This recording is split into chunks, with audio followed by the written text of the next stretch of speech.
Good morning, everyone. Welcome to another episode in Dirty Little Secrets. And I'm Dr. Claude Anderson, and I'll be giving you the full story on Black history. You know, people try to dismiss Black history by focusing strictly on white history. White people will not take Black history. But on the other hand, the law of every state require that Black children learn white history. So therefore, we got the competitive edge in discussing any racial issue in this country. We need to understand white history so we can remove the lies and the deceptions in white history. For instance, if we had not read Black history before we read white history, how would we know, for instance, that George Washington was not the real first president of the United States? The real president of the United States was John Hanson, because John Hanson had been in the position of the chairman before the Declaration of Independence was approved in 1789. He immediately went into the presidency. So what we need to do then is understand that John Hanson was the first president of the United States and not George Washington. The same thing when we start talking about the 4th of July. The 4th of July is not the official birthday of this nation. Even though if you go into almost any library and any museum in the country, you see a picture of the founding fathers standing around signing the Declaration of Independence. That is a fraud. The Declaration of Independence, if you're going to celebrate it, should really be on August the 2nd. But you won't know that, and you wouldn't know that if you had not learned something about Black history so that you can go back and look at white history and pick out the lies and the tales.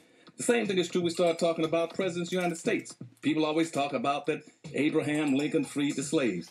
Abraham Lincoln and his Emancipation Proclamation did not free not one single solitary Black slave.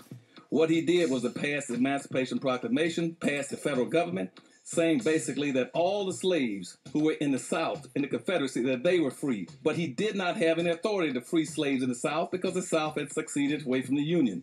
He did not go out of his way to free not one slave that was in the North or in the border states. So in effect, the Emancipation Proclamation did not free one single slave. But let's talk a little bit more about some of our white presidents. We already talked about George Washington. We talked about Abraham Lincoln. Let's talk about Franklin Delano Roosevelt. Now, Franklin Delano Roosevelt was known throughout the latter part of his administration as being a friend to Black people. But in reality, he was not a friend to Black folk, because throughout the 1930s, as an example, his wife, Eleanor Roosevelt, was constantly on him, asking him, please, would you help me? I'm working with the Women's League in this country. We're trying to get an anti-lynching bill passed. Would you sponsor an anti-lynching bill with Congress to stop them from lynching Black men in the South? They're lynching one Black man a day minimally in the South. And as a matter of fact, in one 10-year period, they lynched over 2,800 Black men. But Franklin Delano Roosevelt, the supposed proclaimed friend of Black people, said, no, I can't do that because I would be at risk of losing some of my Southern supporters and some of my Southern friends. And he said that about 1934, 1935. But ironically, chickens came home to roost. By 1938, when Jews were being subjected to Hitlerism and to the Third Reich in Germany, and they were being beaten and being lynched and being subjected to all other kind of inhumane treatment, Franklin Delano Roosevelt called Hitler and said to Hitler, I don't think it's right for you to treat those people like that. Why are you beating them and castrating them and lynching them and doing all these other kind of mean and vicious things to them? And Hitler laughed and chuckled and said, how can you tell me anything about how I'm treating Jews in Germany when I learned everything I'm doing from how you all treat Blacks in America? And so to this day, most people do not know that Blacks were the role models for the Jewish Holocaust in Europe. And you would not have known that had you not had a little understanding about Black history. Dwight Eisenhower was another situation. Now, what most people don't know is that Dwight Eisenhower was a Black man. And it came out accidentally because Life magazine back in 1963 put out a story talking about all the presidents and their parents.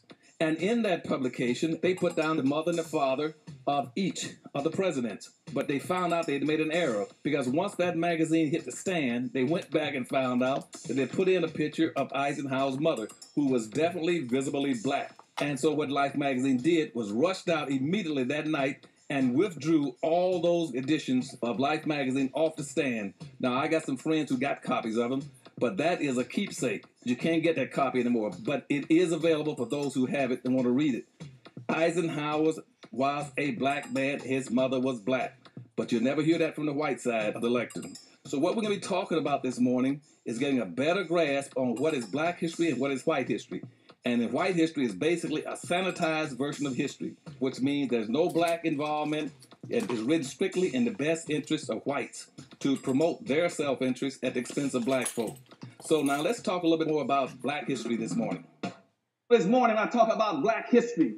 I want you all to understand, I can spend hours just talking about all of our black great bridge builders. I could spend hours talking about Dr. Martin Luther King, Sojourner Truth, or Frederick Douglass, or Harriet Tubman.